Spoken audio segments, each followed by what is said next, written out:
Welcome to the AgriPod, brought to you by Herdwatch, the #1 farm management app used on over 21,000 farms. Join me, Katie Shanahan, as we bring together top experts in agriculture, influencers and more each month. Uncover invaluable tips and tricks to navigate the agricultural calendar successfully. Engage in insightful discussions and current agricultural issues, all whilst having some fun along the way.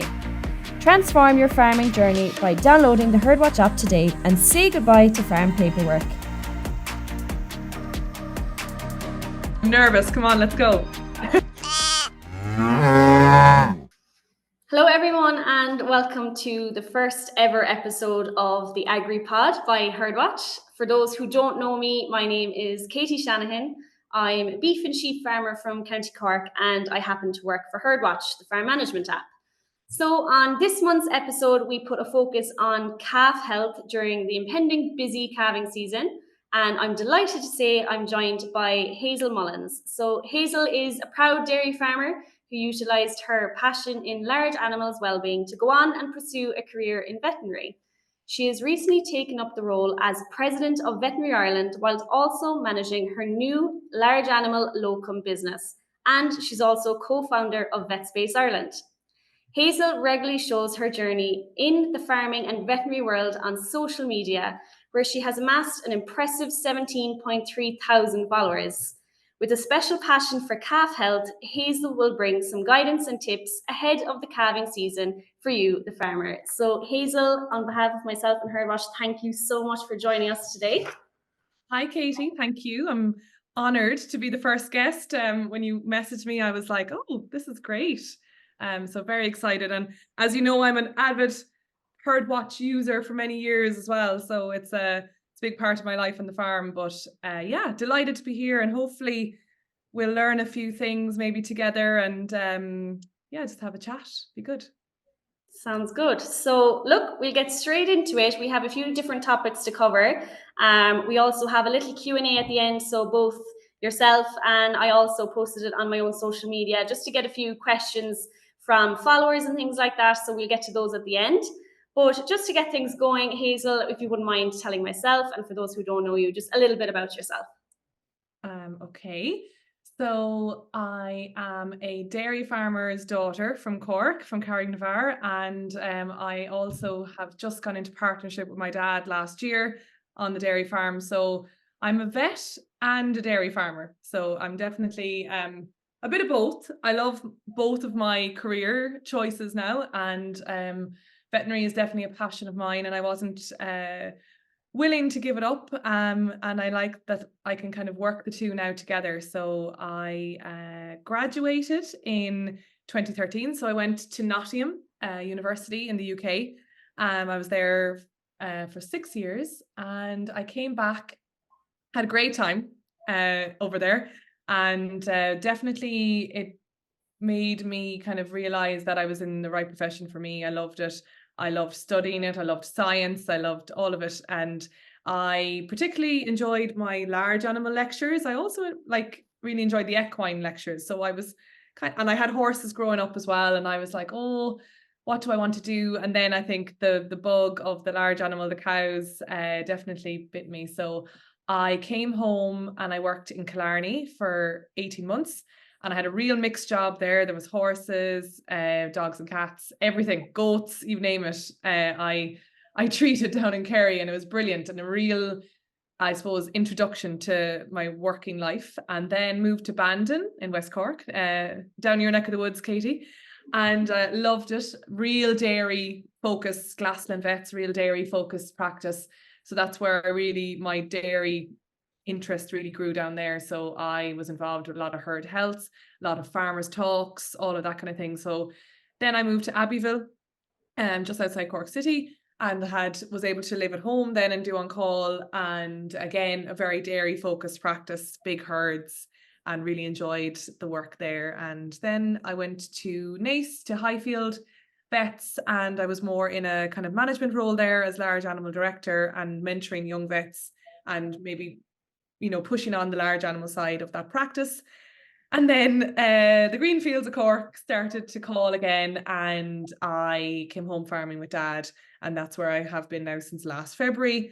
and I kind of took the spring off kind of veterinary. I was doing maybe little bits here and there, but generally was mostly farming and calving cows and whatnot. So it was, I don't know, you probably remember the weather wasn't the best last spring. So I was like, why have I done this? But no, it was definitely worth it. And I set up a locoming business then in March, and I went locoming for the summer, and I'm still locoming mostly in Mitchelstown, but I've gone to other parts of the country as well, and back to my old haunt in Killarney for a few weekends. And it's just great to give back to the vets that I have worked for, and also meet new vets and new farmers. And I like the challenge of going into a new place and trying to, figure out what was going on and meeting new people. And yeah, I like communicating, and I like the variety. I've realized that I like to keep things moving and changing. And I love the fact that I'm on the farm now and we can start improving things, and that it's a business. So I still have that kind of entrepreneurial bit there that I was seeking. But also I get to still be in veterinary practice as well. So I love it. Yeah. And also the Veterinary Ireland. I am now the president of Veterinary Ireland. I was going to say, you missed one of my biggest points. Yeah, so I'm excited I took the role on in November. So I'm only new to the role, but I'm really enjoying it. Have met lots of new people. There's lots of opportunities, especially in the education side of things. Like, I love educating young vets and making sure that there's opportunities there for young vets, and promoting that you don't have to be in your 60s to step up into a leadership role, and especially in a profession that we need young people to step up now and have a voice as well. So hopefully the year goes well. I have lots of little things, ideas in my head that I want to get on the road and get going. And yeah, it's exciting year. Yeah. Yeah, like I can hear there, you're clearly passionate about farming large animals. Like, did you ever have any skepticisms or any taboos around going into veterinary? Because I certainly know myself, going through college, I didn't have many friends going into it, especially women, perhaps. How did you find it? From a young age, getting into that sector, and even now, going out being a large animal vet. Yeah, like I did my leaving cert in 2007, which was a good bit ago. And I remember going to my guidance teacher, and I remember saying like all the things I loved, which basically were being outside, science, and farming. And I was in a city school, and I was, I had a few friends that were from the country and girls from the farm, but I generally was probably one of the most interested in farming in my class. And I think, yeah, I was probably an unusual student to come to that particular guidance teacher. But it's amazing. Like, veterinary was obviously the number one thing that I wanted to do always. I loved, the science, and I loved when the vet came on the farm. And I just really, really always wanted to be a vet. And I said that to her, but then my next option was engineering, because I was good at maths and science and things. So farming, like ag, was totally missed off the list. Whereas I think now, if I came back and went to the guidance teacher, in 2024, I do think ag would be mentioned as an option as a female in my choice of career. I think, going and doing an ag business degree or an ag science degree or something that would have got me into the ag world, maybe without the veterinary, would have been suggested. But it's amazing. I was only kind of thinking about it there, kind of over the last few months. Like, it's amazing how engineering was my next option. And I would have been a really, really bad engineer. Like, I like maths, but not that much. So I don't think it was the career for me. But there was one other girl that went and did veterinary in my year as well. She actually traveled to Budapest, and I went to Nottingham. So there was actually no UCD grad from my year in school. So it was, we were determined to become vets, and we traveled overseas. But it's hopefully, look, in the next couple of years, there will be a second vet school. It's quite a big passion of mine that we shouldn't be exporting our students out of the country to study veterinary. We should have more places for them here. But obviously, there is a big recruitment and retention issue within Ireland at the moment, and actually all over the world. So it's actually looking at the profession as a whole, work-life balance, making sure that we make jobs really, I suppose that encompass that there's still that if you're a vet, you're still able to have a life outside, and that we're finding those people that really do have a passion for whatever they're doing, whether it's equine, large animal, small animal, and that people aren't going into the wrong jobs because for whatever reason. So it's yeah, it's an interesting time to be the President of Veterinary Ireland because there's a lot going on, and hopefully we'll be putting a few things in place. There's a new working conditions group being set up, which will look at other countries, how the rotas are working and how they, there is a feminization of the profession. There's 50% male, female now, whereas before, I think back in 1992, I read a statistic that there was only 9% female vets registered in Ireland. So look, we've more vets now, so that figure might be a little bit skewed, but it is a thing that we probably have to make work-life balance a bit more flexible and work, we do go and have families and it's not the end of the world, and that we do need to still be able to work as vets and be able to, and practice owners and practices need to just become a little bit more flexible. It's a changing world, but I do see it happening already. So it's interesting. Yeah. Yeah, no, definitely exciting things ahead. So speaking of exciting things ahead, we are now heading into a very, very extremely busy season for dairy farmers, especially. So calving season is definitely approaching for some. It's already here already. So just, in terms of you and your own farm, what do you think the importance of just being prepared, for this calving season? Because you want to be prepared, you want to reduce any sort of loss or any issues on the farm. So for you, say even personally on your own farm, how do you think how much importance should be put on being prepared first of all, and then what are the advantages out of it at the end? Oh yeah, the last couple of weeks, I think Christmas Day dinner was barely digested and we were thinking about what needs to be done. We were calving a little earlier this year as well. We were starting with a few heifers with sex semen, and we could see them, bagging up, and we knew it was coming. So I think preparation is key. Look, if you prepare, it's always going to be a better outcome for anything you do in life. And yeah, I think looking at where the cows starting from, okay, where are the cows going? Where are the cows now? So where are the dry cows? Where are they going to move into? Where is the calving pen? And then looking at the calving, like where the calf shed is, and all of the little transitions between those, is the calving pen equipped with a working head gate? Are the gates fit for purpose? Are they falling down? Do they need to be welded? Do they need to be replaced? How is the dry cow hygiene? You don't want to be, causing mastitis early on in the milking lactation period. So you need to get that right, that the cows are also fed correctly, that they're not overstocked, because stress can induce, problems with the calf later on, obviously, abortions, or even there's a whole world of epigenetics there that if you feed the calf right, it's in humans as well. Like if you feed the calf right and the mother isn't stressed, then the offspring will be less stressed and have a better immunity. So it's all about looking at that side of it. So don't ignore, I suppose, the dry, even if they are starting to calve, you'll still have dry cows for a while. So you just need to make sure, like sometimes you can get sick of, I know myself, like where cows are in now since October, and cubicle liming twice a day, scraping, cleaning, it can get monotonous, but really to keep a focus on that.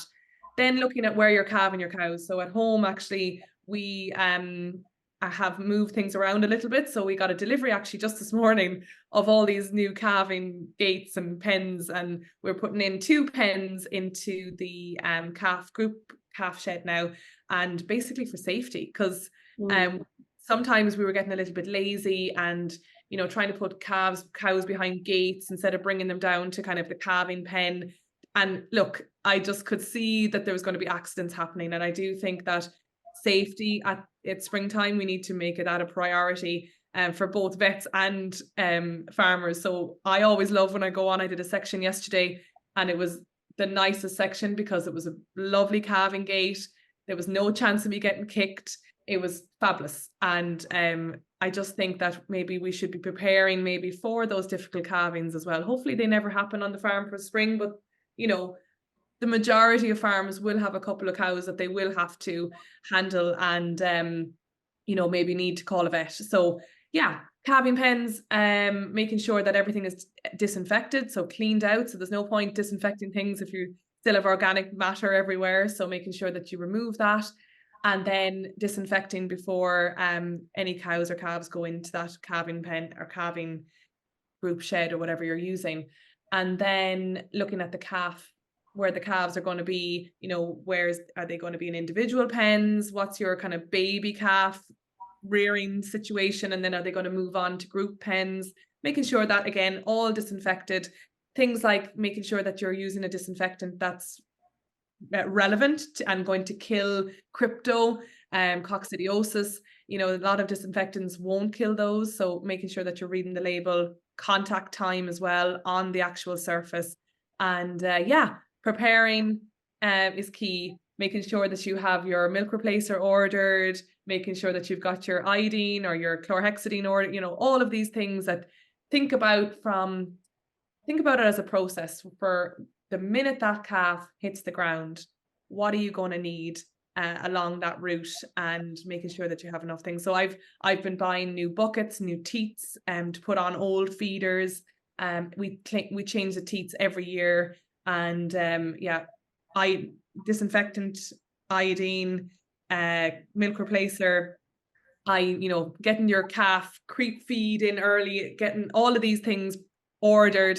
I ordered, we use a kind of fresh cow drink for the cows as well after they calf to prevent milk fever. I rang at 9:30 and it was in the yard at 5:00. So online, these things are becoming more and more easy to get on farm now as well. So you just need to pick up the phone to your supplier and get organized. Yeah. No, sounds great.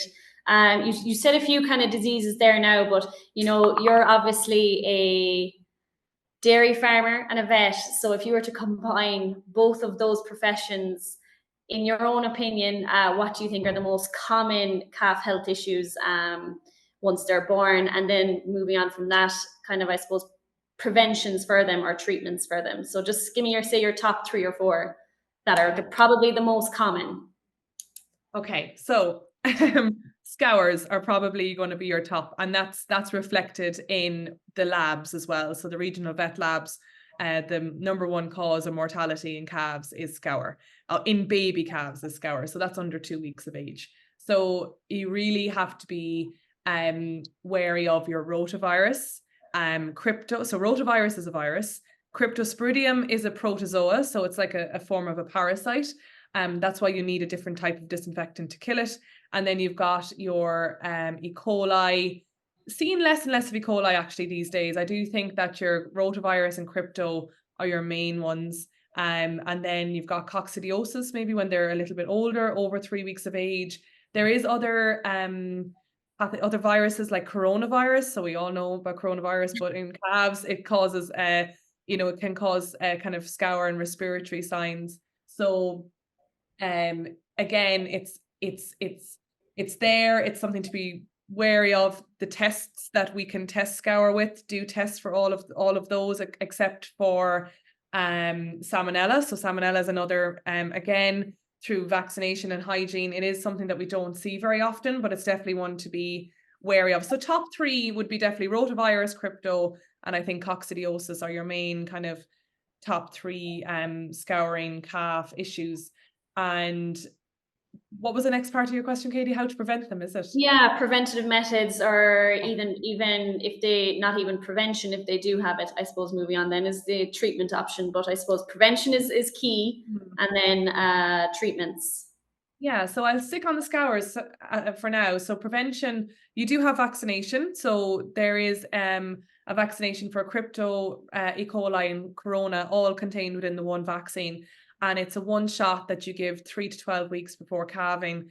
It is important that if your cows are falling out of that bracket of the 3 to 12 weeks, or even at the very end of it, that you may have to, considering looking back at other years, have you got breakthrough cases? you may have to batch your cows into later cows calving and do those a bit later. So generally, most of them, we're in the middle of January here now, so a lot of farms will have that the first batch done, and then they might wait until kind of mid-February for the second batch.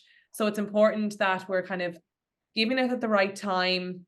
It's into the muscle, and making sure that we are, feeding our cows correctly, stocking rates, all of those things that make a vaccine not under pressure. So we have to think, you don't just put a vaccine in an animal and think expect it to work. You have to, help it along as well. Like, there's no silver bullet for any disease prevention. So it's a combination. And then of course the hygiene. So you're cleaning out your calf pens, you're I wouldn't really use a liquid disinfectant when you're kind of in mid calving. We're probably looking at more things like hydrated lime. You can buy these kind of lime disinfectant products as well that you can put down under the straw and then put the straw over it. And making sure that the colostrum really quality is good, and colostrum management. So making sure that you're getting a refractometer on the farm, testing your colostrum, making sure it's over 22%, feeding that colostrum then within 2 hours of birth, 3-4 liters, depending on the size of the calf. So you're generally between 10 and 12% body weight of the calf. So if you're a Jerseys or, you're bigger, maybe Friesians, you kind of have to look at the calf and think, okay, rather than just a baseline, I'll give it 3 liters. If it is a big calf, it may need more. So working that out, and then making sure that it's fresh from the first milking of the cow, because actually the cow loses antibodies. So even if the cow isn't milked and you milk her later on, she's losing antibodies as she's standing there after calving. So it is important to milk the cow as quickly as possible. I know, in the middle of the night and things like that. Sometimes having frozen colostrum in the freezer as well. So some cows will produce a lot of colostrum, and if you test it and it's over 22%, it's a really good idea to put that in the freezer. You can get really nice colostrum bags, or even like a really good quality freezer bag. I find sometimes you'd see colostrum put into cartons quite a lot, but it can take a long time for that to defrost, especially at 3 o'clock in the morning. And you just need a water bath to defrost it, never in a microwave, and kind of have the temperature in around the 40 degrees to try and defrost the colostrum, because you don't want to, denature the antibodies by putting it too hot. So all of those things. So for the vaccine, that kind of covers that vaccine really. And then feeding, it all depends on what your vet recommends as well, whether you have, iones issues on the farm like that as well. But feeding transition milk for up to a week, so that's the milk that cow produces for the week after calving, is important for that maximum benefit of those antibodies. Yes, they're not absorbing them straight into the bloodstream probably after 24 hours, but it works locally in the gut to prevent disease as well. So that's important.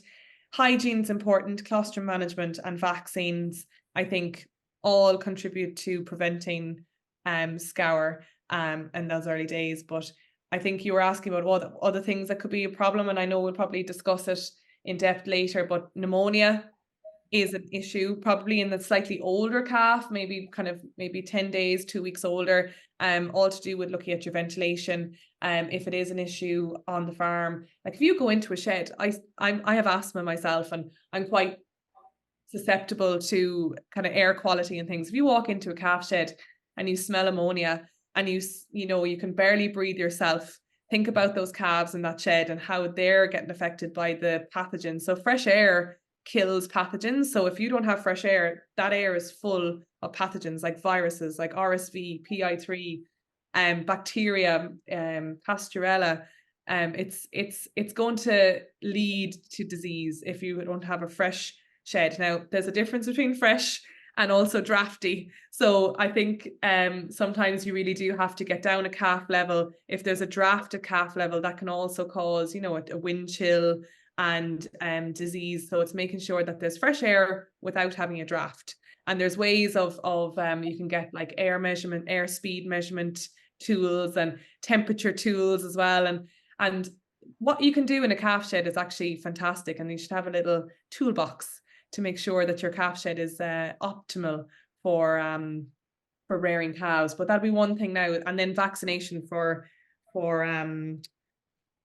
for pneumonia is key. If you do have issues, some farms don't have any issues because their management is good, their shed is good, but sometimes you might have calves in a shed that was never meant to have calves in it, and we all have to work with what we have, but it's yeah, lots of options about vaccination. I think we got a question. We might cover it later. Or do you want me to cover it now, Katie? Shall we get to the questions later? Okay.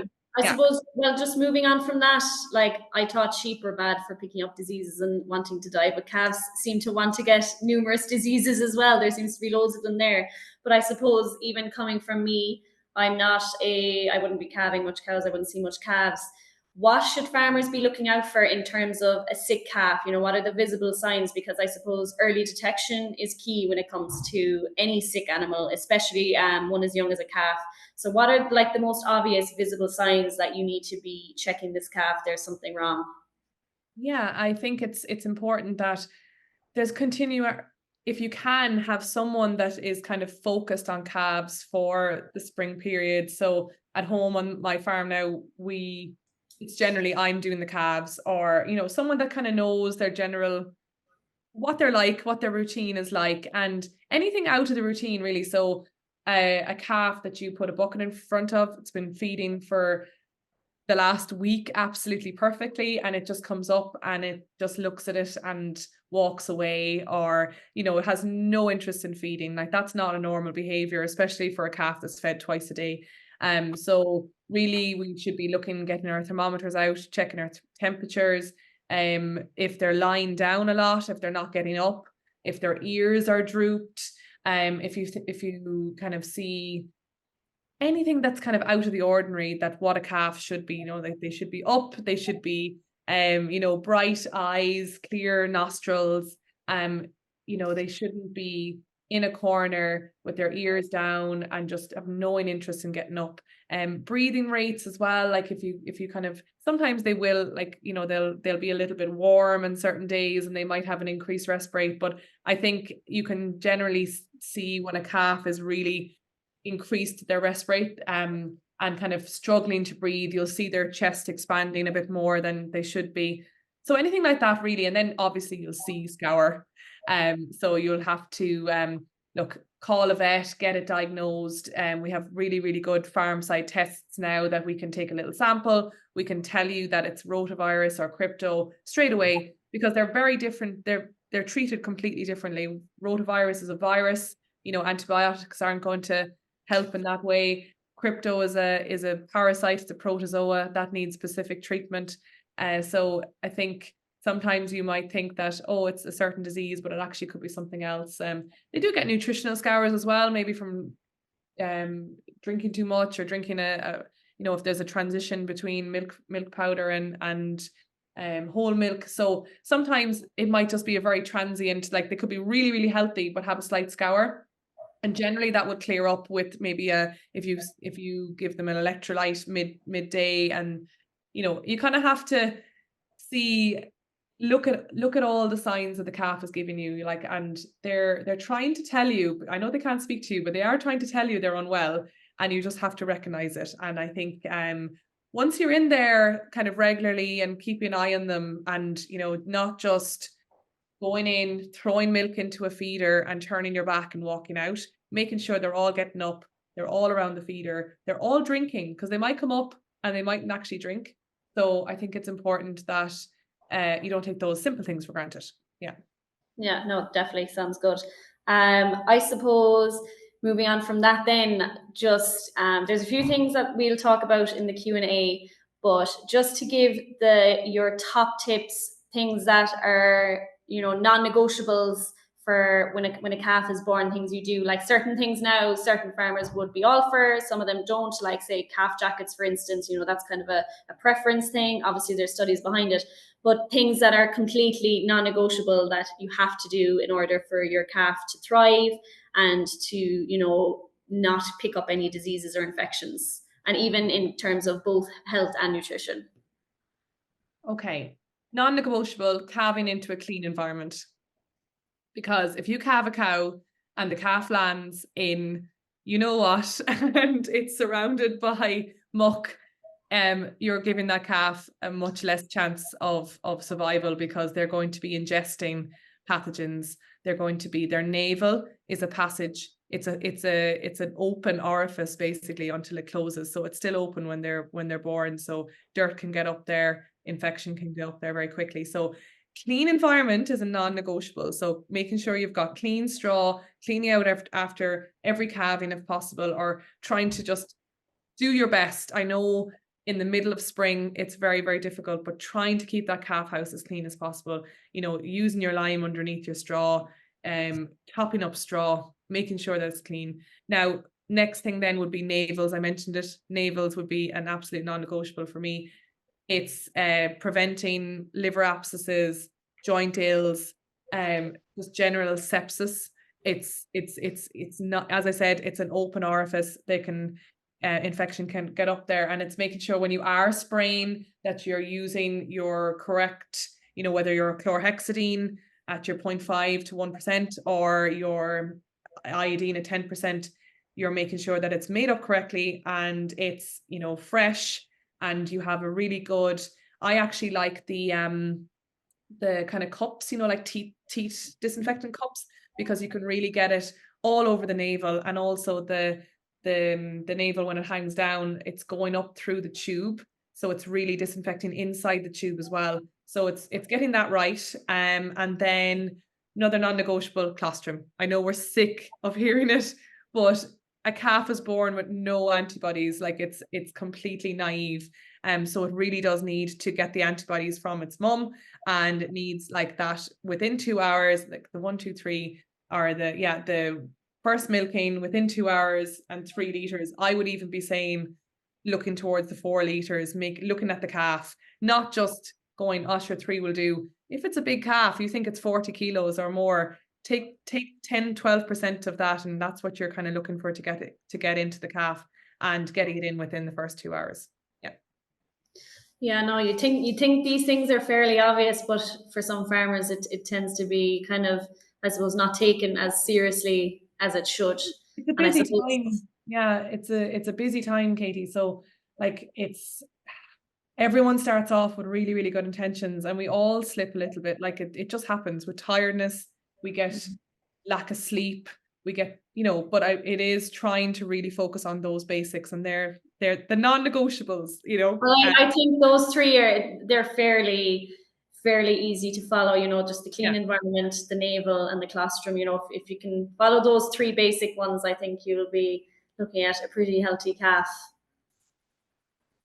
So look, I think it's time to move on to this little Q&A. So Brilliant. myself and Hazel both put it out on our Instagram stories. So we wanted to get a chance basically for you, people online, to give in some of your queries. There might be, getting Hazel's opinion as a farmer, getting her opinion as a vet, just on some topics that we mightn't have covered in depth in this podcast. So we might kick it off. Now, I know probably the most common one we both got was just the calf vaccination program. I know you said a lot about it, Hazel, but if you just want to go in a little bit more detail on the RSV and the PI3 vaccines, and again, just reiterate when they should be given, and so on.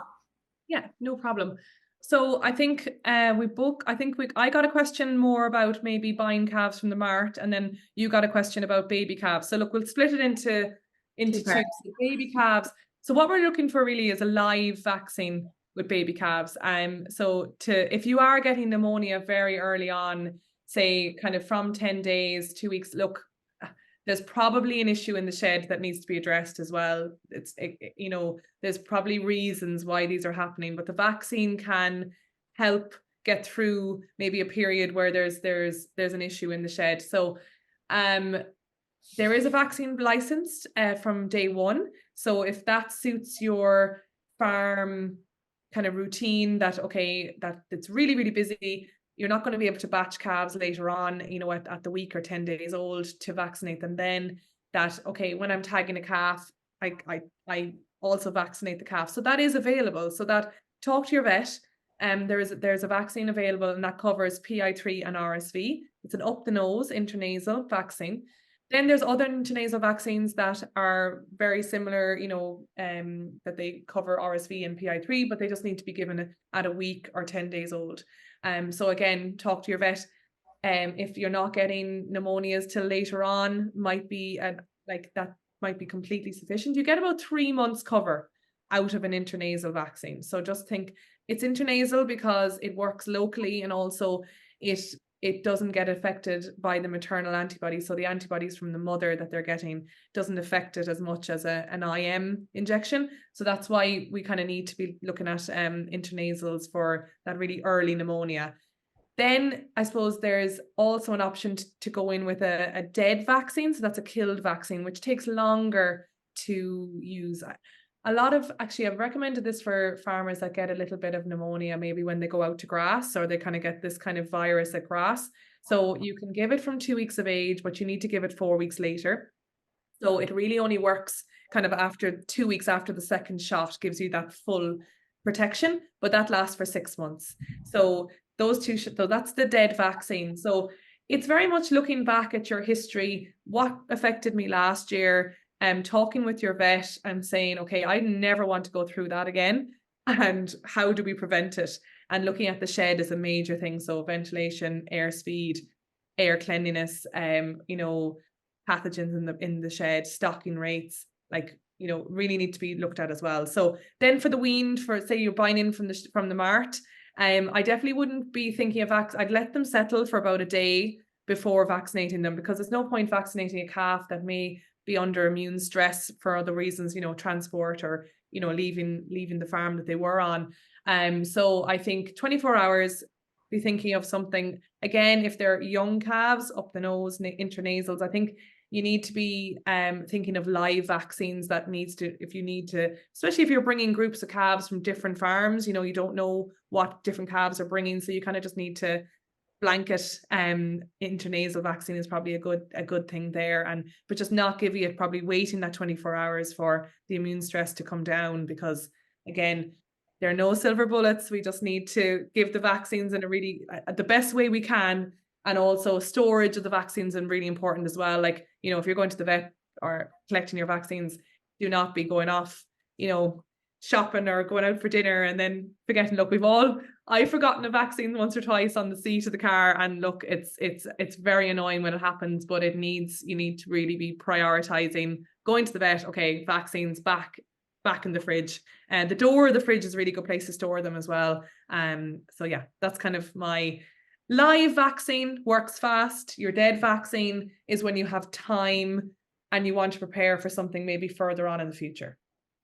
Yeah, and keep it out of the kitchen fridge, I suppose. There is another tip.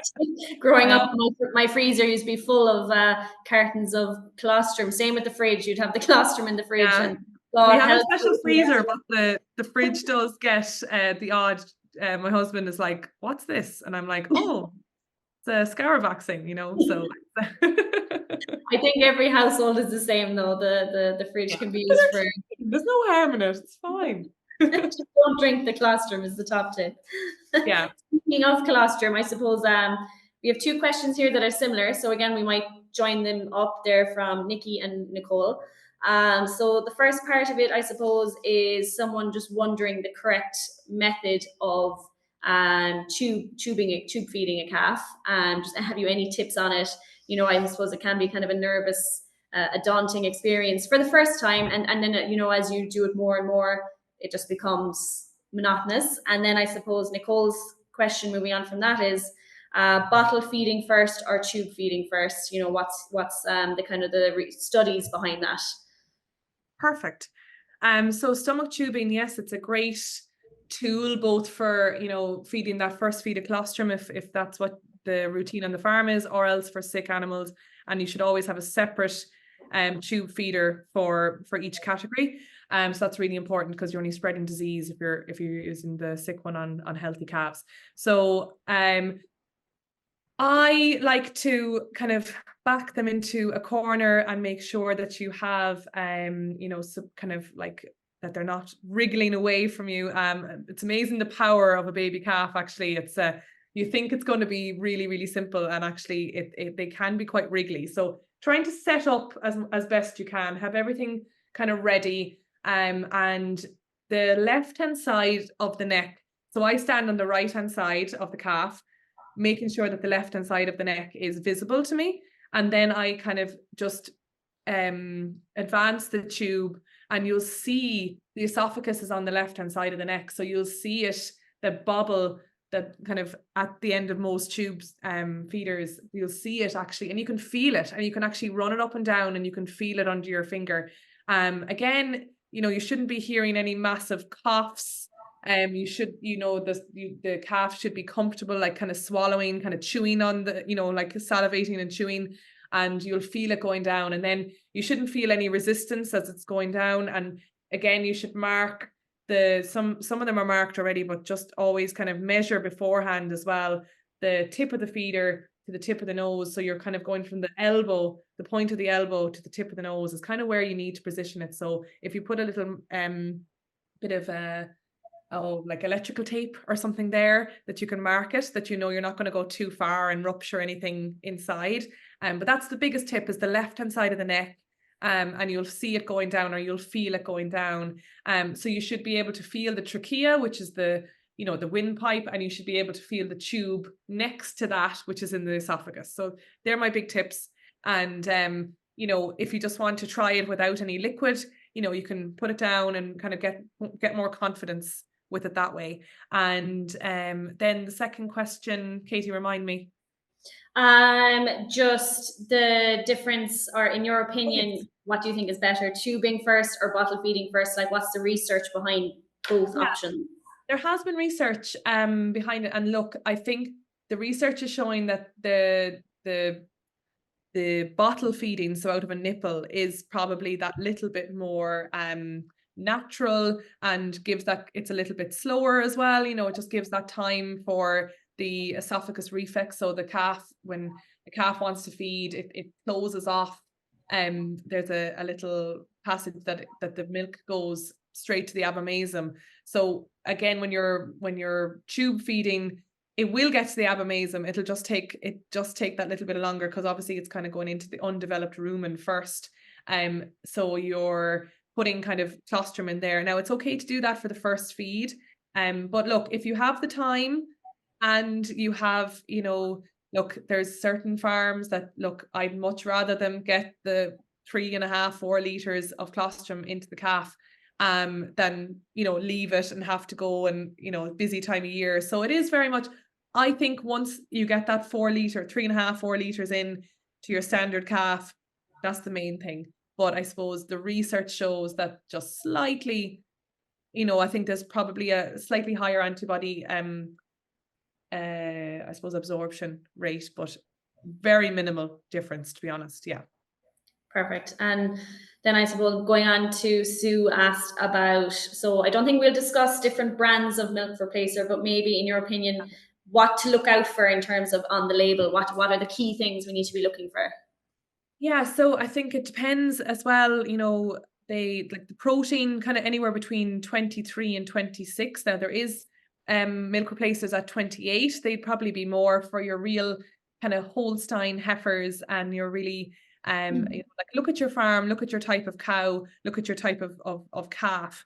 Again, look, the protein, if the fat then between 16 and 20, anything over 20% fat will actually impact on their meal intake after a few weeks. So you do need to get them to be eating meal as well for rumen development. It's really important for those papillae to develop. So you don't want anything that's really filling them up too much, that they're not like hungry enough to look for meal as well. So, and then ash, it should be under 8%. So that's kind of like the, like the part of the milk replacer that has no real nutritional value. So you don't want like dust basically in your milk replacer. So anything under 8%. So 23 to 26 for protein, fat under 20%, and ash under 8%. They're the main things really. And look at your type of cow. Perhaps the more Holstein Friesian type heifer may need that higher end of the protein. But generally, yeah, a good milk replacer like that would, and a skim or a whey, I suppose you have different, like the skim will form more of a clot in the rumen. which would be probably maybe better for older cows, maybe when you're trying to wean them. And then, but a lot of milk replacers are a mixture of skim and whey, so it doesn't really matter. I suppose whey is just digested that little bit quicker, kind of 2 to 3 hours. So they're the main things, really. Yeah, and I suppose, would you have any tips on, getting a calf to the feeder, or tips on, their age or their feeding rates, things like that, that we should be following or trying to follow? Yeah, so there's a lot of automatic feeders on farms these days. So making sure that they're calibrated properly. So we've noticed, as in the vet world, that there's a bit more bloat in calves. And there was when these feeders came in first, I think there was, maybe people weren't calibrating them correctly or cleaning them correctly, and making sure that the teats are changed daily, even if you have a little bucket of Milton outside the calf and you're swapping the teats. Because look, it's very different to a teat being used twice a day by 10 calves. It's now being used by 25 calves 3 or 4 times a day, because the feeders are meant to mimic more of maybe a natural kind of I suppose a calf suckling and going up. So again, it's talking to your I suppose supplier of the feeder, making sure that you're using your good quality milk replacer in that feeder. And just keeping, like, I think bloat is the major issue with automatic feeders, and making sure that you're just not leaving them completely automatic. There is some human intervention is required, and getting them set up correctly and making sure that you're supplying the meal. Then generally I give my calves at home kind of their access to kind of meal from maybe 4 or 5 days old, and making sure that they're like, they won't eat very much, but they just need to be nibbling, and then that'll increase then kind of up towards 3 weeks and onwards. Yeah. Brilliant. To be honest, I'd say 70% of the rest of the questions were on vaccinations, naval care, and I think we did a fairly in-depth discussion of those. So I'm going to leave the rest of the questions. I think we have covered them all. Just to kind of make things a little bit lighthearted now and finish on a funny note, we're going to do a little quick fire round. So I don't want you thinking about what I'm saying. I want you to give me an answer, the first thing that comes to mind. So it's going to be basically a this or that. So I'll name 2 things and you have to say the first thing that comes to your mind. You have to pick one or the other, basically. So this is going to be very funny. So are you ready? I'm nervous. Come on, let's go. Okay, let's go. Friesian or Holstein? Holstein. Faster, Hazel. Bull or heifer? Heifer. Dog or cat? Dog. Breakfast or dinner? Breakfast. Cows or sheep? Cows. Dairy or beef? Dairy. Cow or calf? Calf. And now, to make it really hard for you, Glenn or Max?